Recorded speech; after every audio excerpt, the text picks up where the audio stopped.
Nous allons poursuivre et terminer du coup notre mini-série de 3 prédications sur quelques aspects de l'amour de Dieu. Et cette mini-série qui a été inspirée, ou en tout cas suscitée, par le verset qui se trouve dans 1 Jean, chapitre 4, verset 19. 1 Jean, chapitre 4, verset 19, où nous lisons « Pour nous, nous l'aimons parce qu'il nous a aimés le premier. » Et c'est sur cette vérité, n'est-ce pas, précieuse, que nous voulons continuer de méditer encore ce matin. Quelques rappels avant de passer au 3e volet. On avait dit, n'est-ce pas, que dans ce texte, on trouve comme une sorte de chemin qui nous permet de nous glisser dans quelque chose, dans un secret éternel, on pourrait dire, quelque part, que Dieu nous révèle ici, le secret de l'amour de Dieu. Cet amour qui remonte à l'éternité, comme Dieu lui-même est éternel. Et c'est une grâce que nos méditations et nos pensées puissent, comme ça, avoir quelque chose, goûter à quelque chose de cette profondeur de Dieu, de l'immensité de l'amour divin qui s'est manifesté en Jésus-Christ. Et en introduction, on avait dit la première fois, on avait rappelé que ce chemin, il ne peut être emprunté, exploré de manière salutaire par les hommes et les femmes et les enfants qui sont des nouveaux uniquement. C'est, selon les mots de l'apôtre Paul, qu'il cite dans 1 Corinthiens, des choses que l'œil n'a point vues, que l'oreille n'a point entendues et qui ne sont pas montées au cœur de l'homme, des choses que Dieu a préparées pour ceux qui l'aiment. Un privilège que les non-croyants n'ont pas, de pouvoir ainsi non seulement observer, mais même comprendre de manière salutaire, de manière épanouissante, de manière bienfaisante, quelque chose de l'amour de Dieu. Même si cet amour immense et infini, on ne pourra jamais en faire le tour complet, n'est-ce pas ? Dieu est la source même de l'amour. C'est lui le premier qui nous aima. Et on avait vu donc que on peut voir cette affirmation sous 3 aspects. Le premier, c'est l'aspect chronologique. Dans le sens où Dieu nous a aimés le premier, c'est-à-dire que personne n'a pu aimer Dieu sans que Dieu d'abord ne l'ait aimé. Et cette vérité, on l'avait regardée sous 3 angles, un peu comme un diamant à 3 facettes, sous l'angle de 3 attributs de Dieu. Le fait que Dieu est immuable, il ne change pas. Et donc, le fait que Dieu toujours nous précédera dans son amour pour nous. Il sera toujours en avance sur notre amour pour lui. Il nous devancera toujours. Deuxième facette, c'était l'omniscience de Dieu. Dieu sait toutes choses, il n'y a rien qui le surprenne. Et dans l'éternité, lorsqu'il nous a aimés, ça n'a pas vraiment de sens de le dire comme ça, mais lorsqu'il a commencé à nous aimer dans l'éternité, Dieu savait toutes nos fautes, tous nos manquements, tous nos péchés, toutes nos offenses, n'est-ce pas ? Que le Christ Jésus aurait à assumer toutes ces souillures qu'il revêtirait sur ses épaules pour nous expier nos fautes, pour nous purifier. Et quelle assurance de savoir que ce Dieu qui ne change pas savait nos fautes. Ça fait que constamment, maintenant même, et même au moment où nous péchons, l'amour de Dieu nous précède. L'amour de Dieu précède notre repentance, notre retour à lui. Il nous a aimés le premier, et c'est pour ça que nous l'aimons. 3e attribut, pour rappel, c'est l'omniprésence de Dieu. Dieu est en tout lieu, et en particulier, selon la parole d'Ésaïe, Dieu prend plaisir à être dans les lieux très hauts, très élevés parce qu'il est saint, et à un deuxième endroit sur la terre, auprès de celui, de celle qui a l'esprit humble. Et qui, parmi les hommes de cette terre, a l'esprit humble, sinon les croyants et les croyantes, à qui l'Esprit de Dieu a révélé leur démérite complet. Et Dieu prend plaisir à être avec nous avant même que nous prenions plaisir à être avec lui. L'omniprésence de Dieu nous assure qu'à tout moment, Dieu est avec nous si nous sommes en Christ.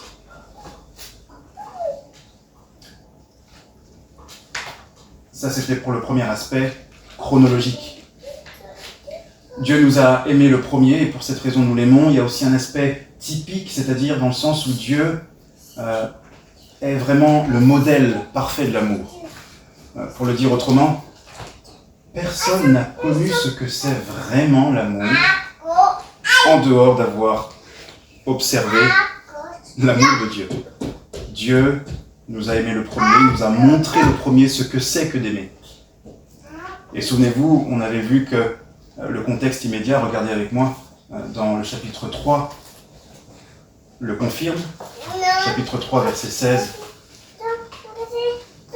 Nous avons connu l'amour en ce qu'il a donné sa vie pour nous, le Christ. Nous aussi, nous devons donner notre vie pour les frères. Vous voyez ici le modèle. Comment est-ce que nous avons connu l'amour? Comment est-ce que nous avons su ce que c'est que d'aimer? Parce que nous l'avons vu se donner pour nous. Nous qui? Nous pécheurs. Regardez chapitre 4, verset 10.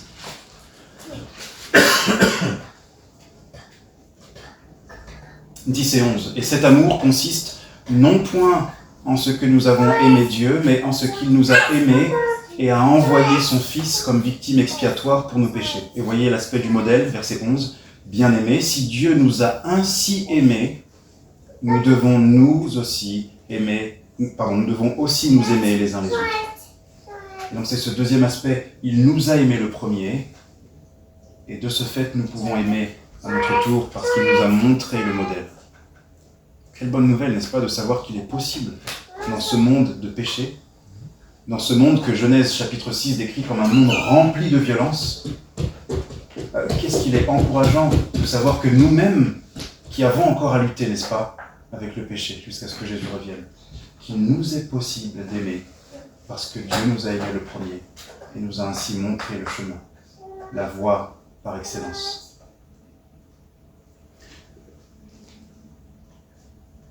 On avait vu, toujours en lien avec le fait que c'est Dieu qui est le modèle, que la Bible entière est remplie de ces affirmations-là. Dans l'Ancien Testament, quand Dieu dit à Israël que la façon dont il a pris soin d'eux, il a eu compassion d'eux qui étaient esclaves en Égypte, c'est le modèle qui doit pousser Israël à prendre soin des étrangers qui se rendent en terre de Canaan, en terre promise. C'est rempli dans le Lévitique, dans l'Exode. Les soins de Dieu envers Israël sont le modèle des soins d'Israël envers l'étranger, envers la veuve, envers l'orphelin. Et le Nouveau Testament, pareil, on finit avec ça pour le rappel. Souvenez-vous de cette parole du Christ dans Jean chapitre 13. Que dit-il à ses disciples?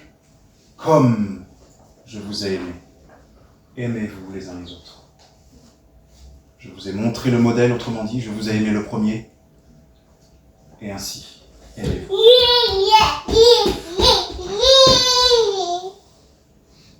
Autrement dit, l'amour de Dieu est glorieux parce que l'amour de Dieu est premier. Il devance tous les autres amours. L'amour de Dieu est glorieux aussi parce qu'il est le modèle sans lequel nous ne pourrions pas savoir ce que c'est que d'aimer. Et enfin, c'est ce qu'on va voir ce matin, l'amour de Dieu est authentique, alors dans un sens ancien du terme authentique, c'est-à-dire que Dieu, c'est sa nature même d'aimer. L'amour procède de la nature de Dieu, de l'être de Dieu, contrairement à nous, où l'amour que nous avons procède de notre nouvelle nature. Ça ne nous est pas une chose naturelle dans notre état, n'est-ce pas, d'être déchus, corrompus par le péché. Pour que nous puissions aimer vraiment, il a fallu que nous ayons une nouvelle nature, que nous soyons créés de nouveau en Jésus-Christ. Là où Dieu n'a besoin d'aucune aide extérieure pour que son être soit caractérisé par l'amour. Et donc nous nous penchons sur ce dernier côté de notre méditation, ce dernier aspect. Dieu, ou plutôt nous aimons, car Dieu nous a aimés le premier. Son amour est naturel et il nous le communique. Notre amour pour Dieu, on pourrait dire un amour dérivé. C'est l'amour de Dieu, c'est ce fleuve éternel qui vient remplir les sillons secs de nos cœurs, de sorte qu'ils puissent à leur tour déverser aussi l'amour. Alors, 2 étapes. D'abord, on va parler de nos lacunes dans ce domaine, et ensuite de ce que Dieu est. Contrairement à nous, je l'ai dit, l'amour de Dieu est naturel. Nous, c'est une nouvelle nature qu'il nous fallait aimer. L'une des preuves de cela, réfléchissez avec moi, c'est que si l'amour nous était naturel, Dieu aurait-il eu besoin, à plusieurs endroits des Écritures, de nous commander d'aimer? Non seulement d'aimer Dieu, mais aussi d'aimer notre prochain. On ne trouve aucun commandement, en tout cas à ma connaissance, commandement à respirer, commandement à manger. Alors on a des commandements sur pourquoi nous devons manger, ou ce que nous devrions manger. Mais on n'a pas de commandement sur le fait même de manger. Et pareil pour d'autres aspects, n'est-ce pas, qui nous sont naturels. Pas de commandement particulier sur le fait d'éprouver des souhaits, des désirs. C'est quelque chose qui sort de notre cœur naturellement. Mais pourtant, il nous est commandé d'aimer.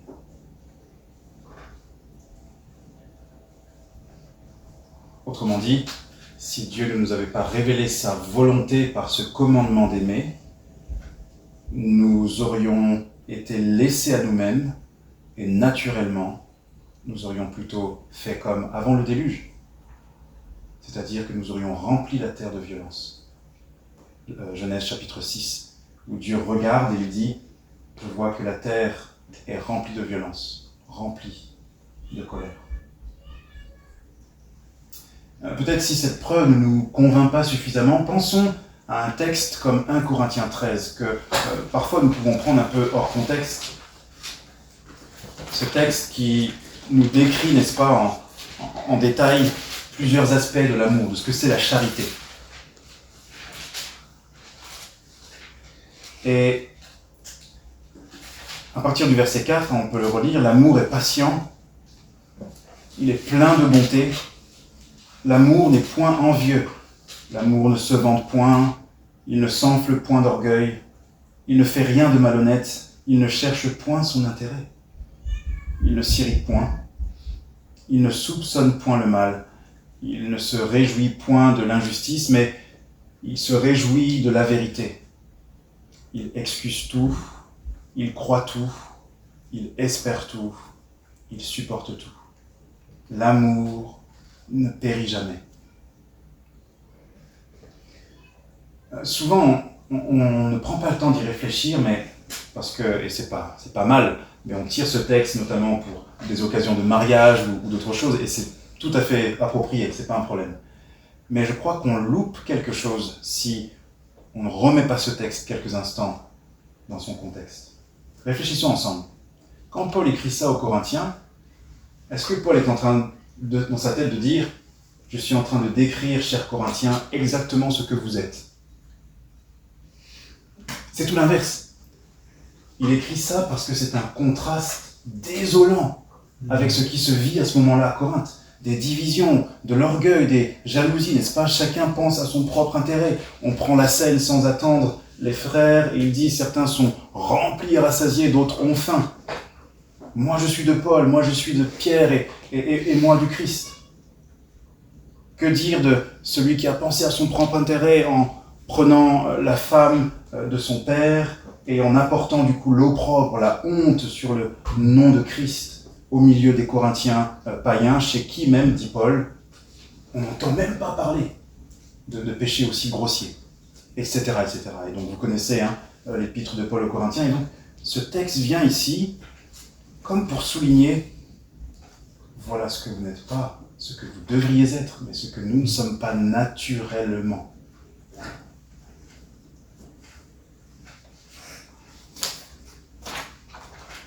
L'amour est la voie d'excellence. C'est ce qu'il dit, n'est-ce pas?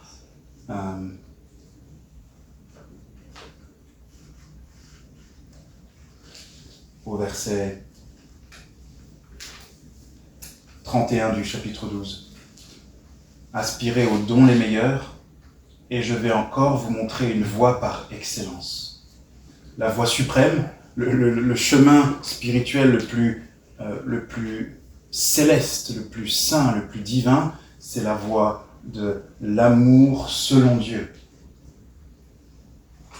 Autrement dit, si c'est la voie par excellence, le chrétien charnel, le chrétien immature, ou quand nous sommes immatures et charnels, nous ne pouvons pas vraiment satisfaire aux attentes de l'amour. Nous ne pouvons pas vraiment aimer, n'est-ce pas? Ce qui confirme encore une fois que ce n'est pas une chose naturelle. Et même quand nous sommes nés de nouveau, il nous faut mortifier la chair, faire mourir les œuvres de la chair et cultiver la vie de Christ en nous. Sans quoi, la charité est comme, on pourrait dire, tuée dans l'œuf, n'est-ce pas? Mais Dieu est différent sur ce point. Là où nous, il nous faut lutter, rester vigilants, et c'est bon, faisons-le, parce que l'amour en vaut la peine, n'est-ce pas? L'amour selon Dieu. Luttons, mais là où pour nous c'est compliqué, Dieu est radicalement différent sur ce point. Une des preuves les plus éclatantes, et nous revenons à notre texte de 1 Jean,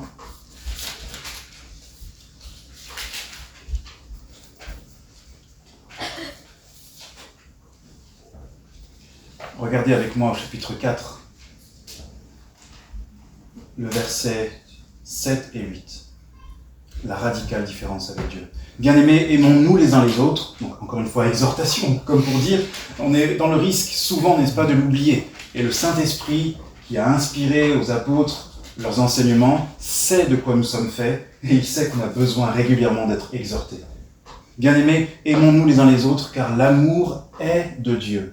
Ça provient de Dieu, et quiconque aime est né de Dieu et connaît Dieu. Regardez le verset 8. Celui qui n'aime pas n'a pas connu Dieu, car Dieu est amour. Qu'est-ce que Dieu? Dieu est amour. Quel est le caractère de ce Créateur que nous adorons? C'est l'amour. Cette affirmation est frappante parce qu'elle nous montre ici que Dieu n'a pas besoin d'apprendre à aimer. Dieu n'a pas eu besoin de s'informer, d'être exhorté sur ce que c'est que l'amour pour le pratiquer. Mais c'est plutôt lui, en réalité, qui nous enseigne ce qu'est l'amour. C'est lui qui en est la source, de sorte qu'il est dit « Quiconque aime est né de Dieu ». Et parce que Dieu est amour, il y a des implications. Et je voudrais qu'on voit ensemble 3 implications rapidement ensemble. Après quoi nous arriverons à une application. Parce que Dieu est amour, première implication, on l'a dit, Dieu n'a pas besoin donc d'être stimulé, d'être motivé par une cause extérieure à lui-même pour aimer. Quelles sont les preuves de cela? Comment on peut le voir? Et c'est hyper important pour notre vie de chrétien, parce que naturellement, nous avons une tendance légaliste. La loi de Dieu est bonne. Nous devons aimer les commandements. Celui qui m'aime, c'est celui qui garde mes commandements. Donc, ça n'est pas une option d'obéir à Dieu. C'est même un privilège. Mais il y a obéissance et obéissance. Il y a l'obéissance du cœur qui est tellement rempli de l'amour de Dieu qu'il est prêt à obéir à toutes les lois de Dieu. Imparfaitement, mais il ne fait, aucune difficulté.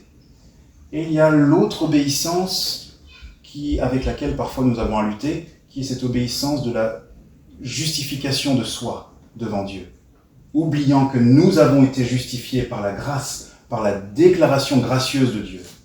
Déclarés justes à cause du Christ, le vrai juste. Et donc, Dieu n'a pas besoin d'être motivé par une cause extérieure. Pensez avec moi. Qu'est-ce qui a motivé Dieu à choisir Abraham? Connaissez-vous un passage dans l'Écriture, je n'en connais pas personnellement, mais peut-être qu'il m'a échappé, où Dieu nous dit « J'ai choisi Abraham ayant vu telle et telle vertu en lui ». On ne le voit pas. Nulle part. Dieu a choisi Abraham, et c'est un mystère quand on lit la Genèse, n'est-ce pas? Pourquoi Abraham? Ça aurait pu être un de ses frères. Pourquoi lui? Ça aurait pu être son père. Un de ses oncles. Dieu a choisi Abraham. Point.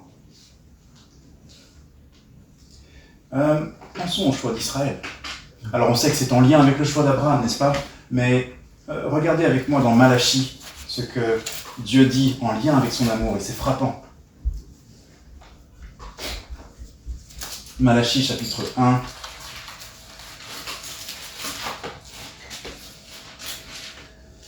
Malachie, c'est un peu une sorte de dispute dans le sens désaccord entre Dieu et son peuple.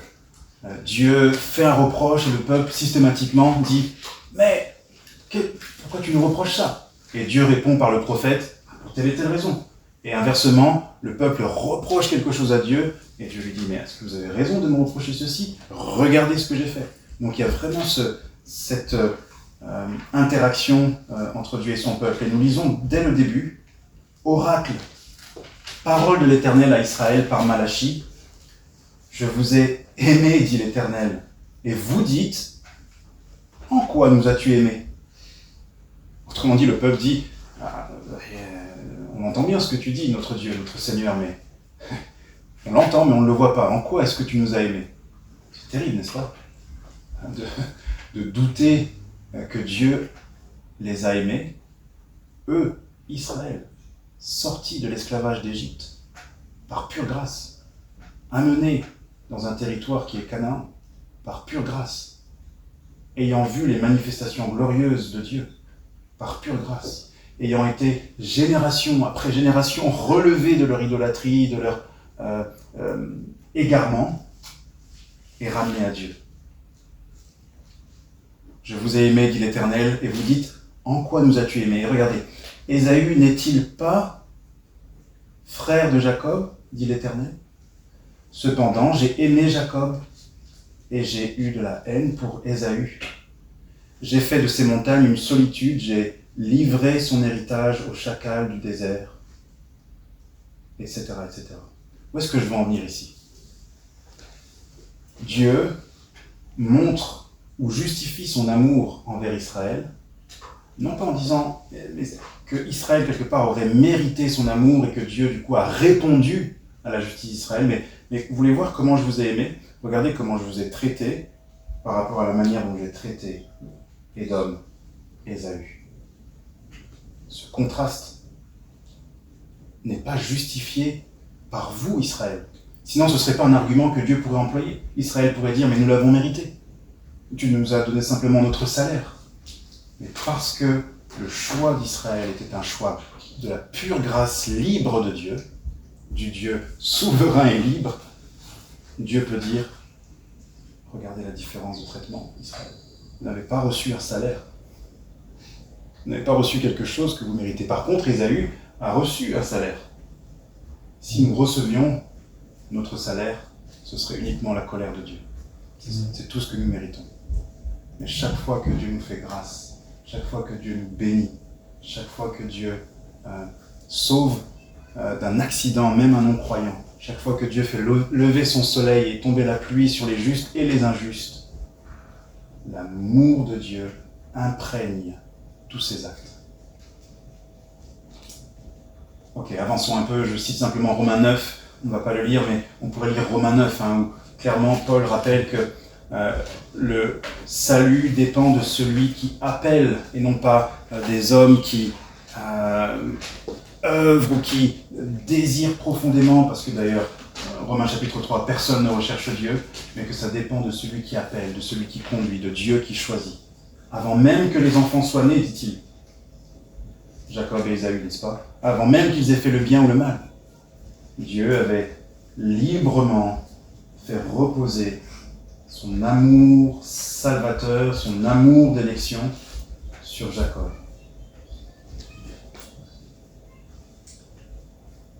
Parce que Dieu est amour, donc, il n'a pas besoin d'être motivé par une cause extérieure à lui pour aimer. En lien avec cette vérité, deuxième implication, Dieu peut nous aimer donc, et il le fait sans nier la vérité. C'est-à-dire que Dieu peut nous aimer avant que nous soyons aimables, et même, Il nous aime avant que nous soyons aimables et nous dit que nous ne sommes pas aimables pour que nous comprenions bien que la source de son amour pour nous se trouve en lui. Et quelle est l'importance de ça? Dieu a bien fait de le faire puisque ça nous aide dans notre assurance du salut. Que si ce n'est pas en trouvant une raison en nous que Dieu a commencé, entre guillemets, à nous aimer, certainement Dieu sait qu'il ne trouvera pas de raison en nous de nous aimer plus tard. Et parce que Dieu est fidèle à ses engagements, Dieu nous aimera. Et il nous a même mis en Jésus-Christ, son bien-aimé, pour faire comme une sorte de verrou. Je vous ai aimé en Jésus-Christ. Une confirmation, n'est-ce pas, qu'il n'y a rien en nous et que nous sommes assurés pourtant de l'amour de Dieu. Je cite simplement pour qu'on puisse avancer et ne pas mettre trop de temps dessus, mais pensez Deutéronome chapitre 9, Deutéronome chapitre 7, où Dieu va redire à Israël, ce n'est pas parce que vous êtes une nation plus puissante que les autres, ou plus sage ou plus juste, que je vous ai choisi et je vous ai aimé parce que je vous ai aimé. Je vous ai aimé aussi pour être fidèle, évidemment, à la promesse faite à Abraham, mais je vous ai aimé parce que je vous ai aimé. Point. Lisons peut-être quand même un des deux passages de Deutéronome 7, versets 7 à 9. Pardon.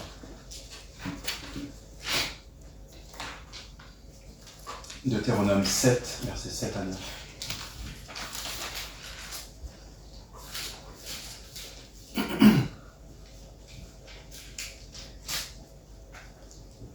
Ce n'est point parce que vous surpassez en nombre tous les peuples que l'Éternel s'est attaché à vous et qu'il vous a choisi car vous êtes le moindre de tous les peuples. Donc ici on voit une chose déjà, le fait que l'amour de Dieu est libre. Il dit bien, ce n'est pas pour ça que je vous ai choisi. Dieu a fait un choix. Et c'est hyper important pour qu'on comprenne encore plus le caractère étonnant de l'amour de Dieu. Quand on dit que Dieu est amour, il ne faut pas penser à une sorte de machine où le bouton est bloqué sur la touche amour et Dieu ne peut pas s'empêcher et l'amour de Dieu de manière indiscriminée va partout. C'est pas ça. Mais c'est le Dieu bouillonnant d'amour dans son cœur et son bon plaisir, sa volonté le porte et sa souveraineté le porte à aimer certains objets et à en faire les objets de son amour pour des raisons que seul lui connaît. C'est le Dieu souverain, le Dieu libre, le vrai Dieu. Donc il dit, ce n'est pas pour ça que je vous ai choisi, car vous êtes le moindre de tous les peuples. Autrement dit, il n'y a rien en vous qui m'y ait poussé. Verset 8, mais parce que l'Éternel vous aime. Parce qu'il a voulu tenir le serment qu'il a fait à vos pères, l'Éternel vous a fait sortir par sa main puissante, vous a délivré de la maison de servitude, de la main de Pharaon, roi d'Égypte. Ça, c'est une cause secondaire, la promesse faite au Père. Mais la première raison se trouve au début du verset. Mais parce que l'Éternel vous aime. Et ensuite, il y a un deuxième parce que, c'est la cause seconde. Mais la cause première, c'est parce que l'Éternel vous aime. Verset 9, sache donc que c'est l'Éternel, ton Dieu, qui est Dieu. Ce Dieu fidèle garde son alliance et sa miséricorde jusqu'à la 1000e génération envers ceux qui l'aiment et qui observent ses commandements. Autrement dit, Moïse s'adresse au peuple d'Israël dans son sermon ici et dit « Comprenez Israël. » Et ce sera avantageux pour vous, Israël, de le comprendre. Pourquoi est-ce que vous êtes aimé de Dieu? Ça n'est pas lié à ce que vous êtes. C'est parce que lui est amour. C'est ce qu'il est. Il est fidèle. Et c'est seulement pour nous, chrétiens, cette réalisation constante du caractère de Dieu qui peut susciter en nous et nourrir des affections saintes, des affections, des sentiments, des désirs pieux, n'est-ce pas, qui nous portent à vouloir faire la volonté de Dieu, à vouloir nous approcher de lui, à communier avec ce Dieu. C'est tout en lui, c'est ce qu'il est. Et c'est suffisant pour nous.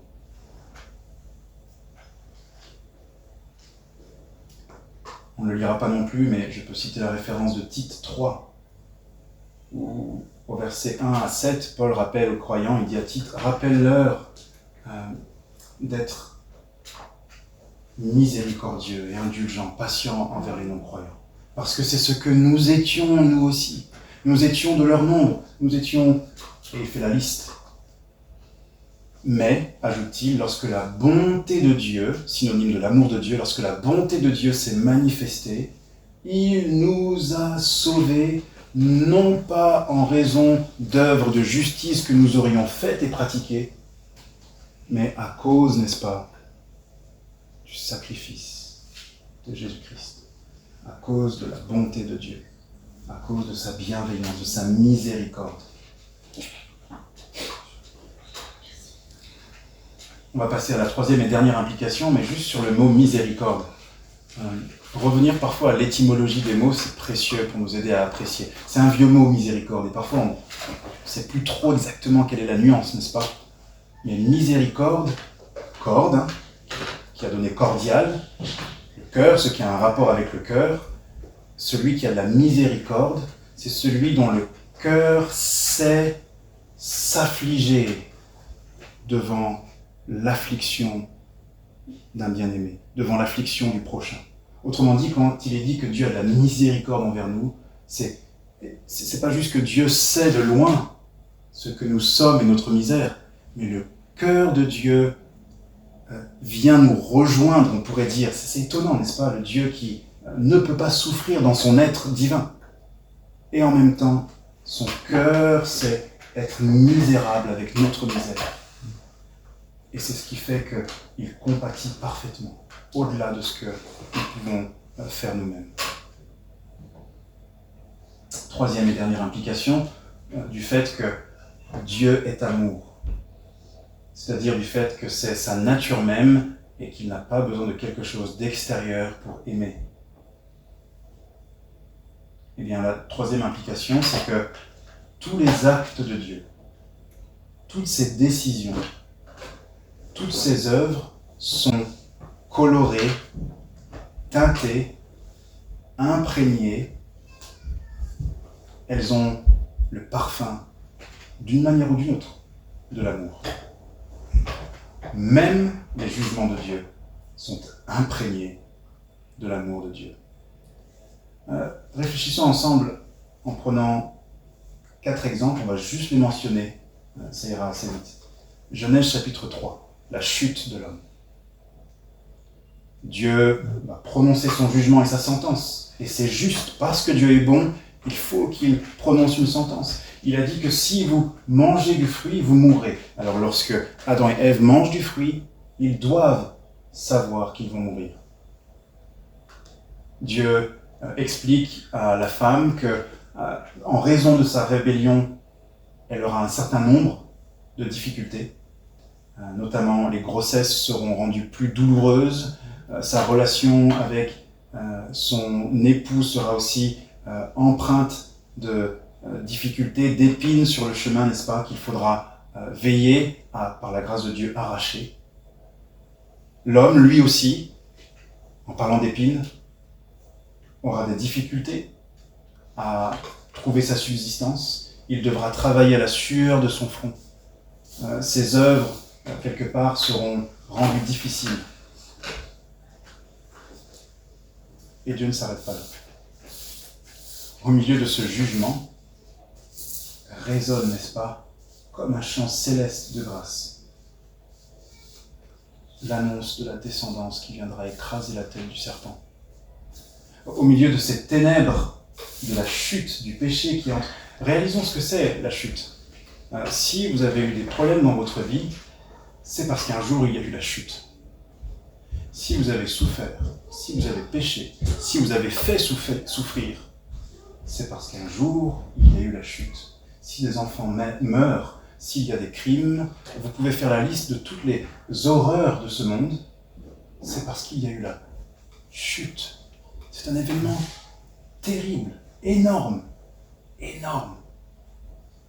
Et donc, dans ce moment ténébreux, sombre, terrible, Dieu ne permet pas que les ténèbres l'emportent et déjà, il oriente nos regards vers une lumière d'espérance en parlant de cette descendance qui viendrait mettre fin aux œuvres du diable, qui viendrait détruire les œuvres du diable, comme le dit Jean dans son épître. Le Christ Jésus, le descendant de la femme, qui, en acceptant que le serpent lui blesse le talon, savait que par ses souffrances, ses meurtrissures, il allait ôter le péché du monde.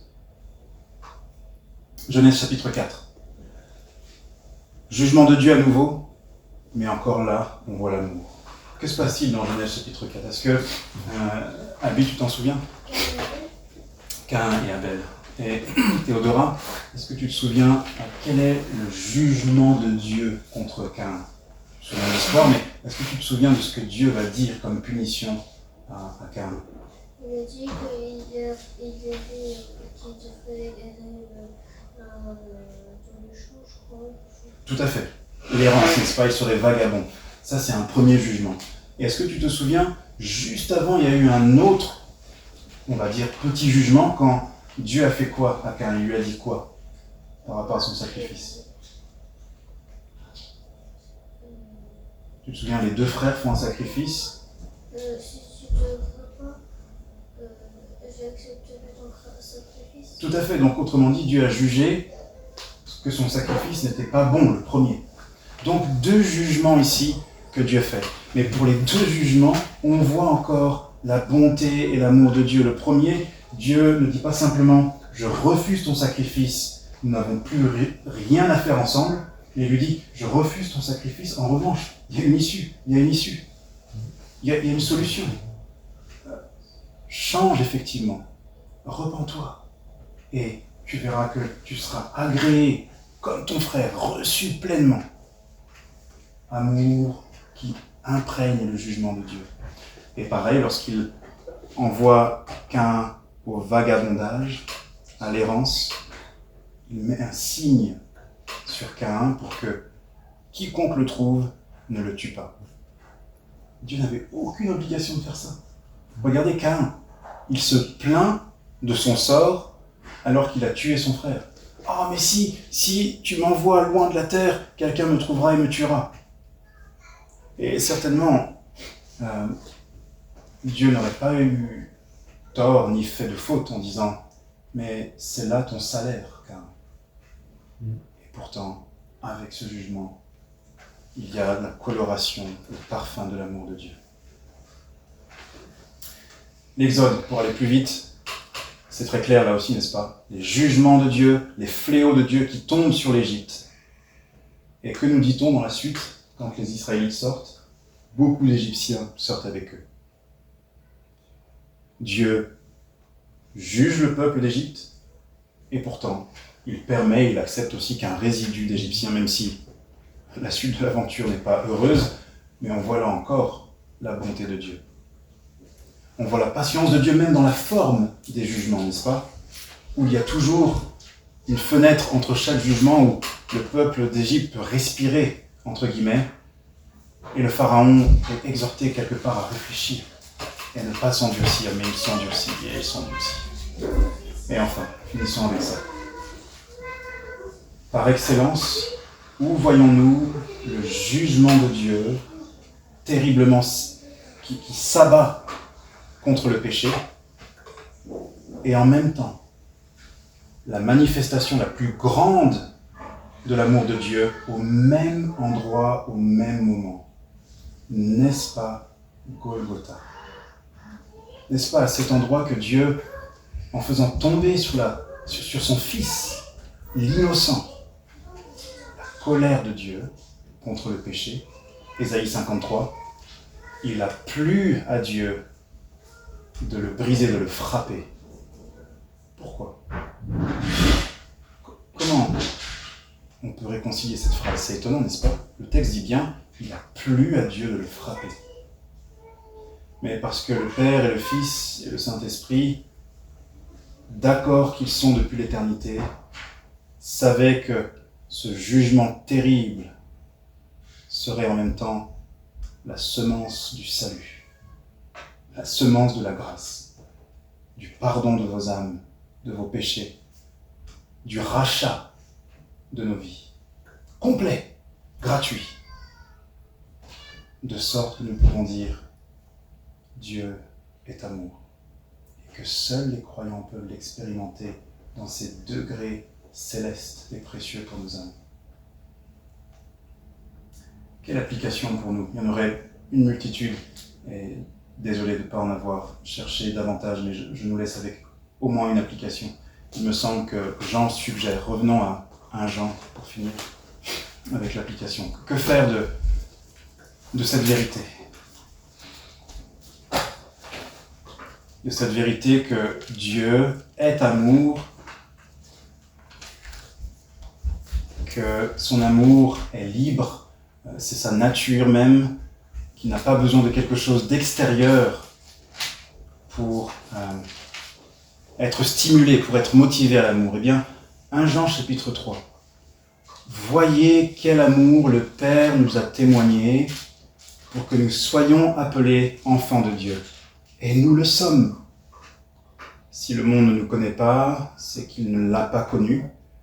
Bien-aimés, nous sommes maintenant enfants de Dieu et ce que nous serons n'a pas encore été manifesté. Mais nous savons que lorsqu'il apparaîtra, et ici ça ne parle plus du Père mais du Fils, lorsqu'il apparaîtra, nous serons semblables à lui parce que nous le verrons tel qu'il est. Écoutez le verset 3.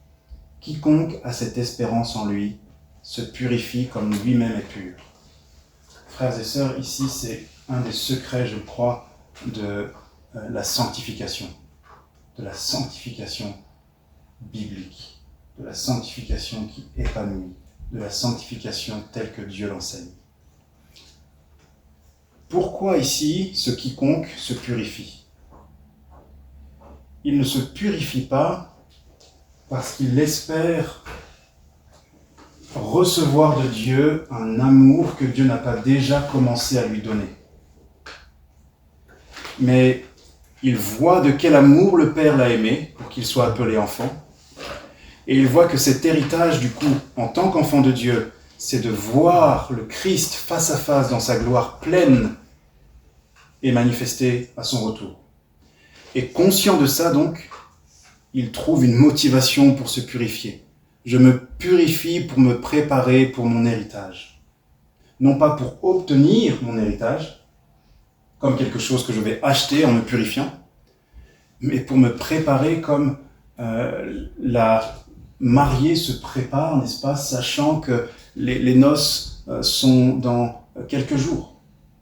Elle n'est pas en train de se préparer en se disant « J'espère que quand mon fiancé me verra, il acceptera de m'épouser. » Mais elle se prépare parce qu'il y a une promesse. Et elle connaît son fiancé. Et elle sait la fiabilité de sa parole. Et nous, n'est-ce pas, chrétiens, Église de Jésus-Christ, nous connaissons notre fiancé. Celui qui a pour épouse l'Église. Et nous savons qu'il est fidèle à sa parole. C'est la motivation suprême pour nous purifier. Pensez à cette béatitude, et je m'arrête là. Matthieu chapitre 5. Heureux les cœurs purs, car ils verront Dieu. Et qu'est-ce qui motive à la purification du cœur, sinon de nous souvenir de quel amour le Père nous a aimés. Que Dieu soit glorifié par nos méditations, que Dieu nous aide à garder ça dans nos cœurs. Et prenons un temps de prière libre en lien avec ce que nous avons entendu, si l'un ou l'autre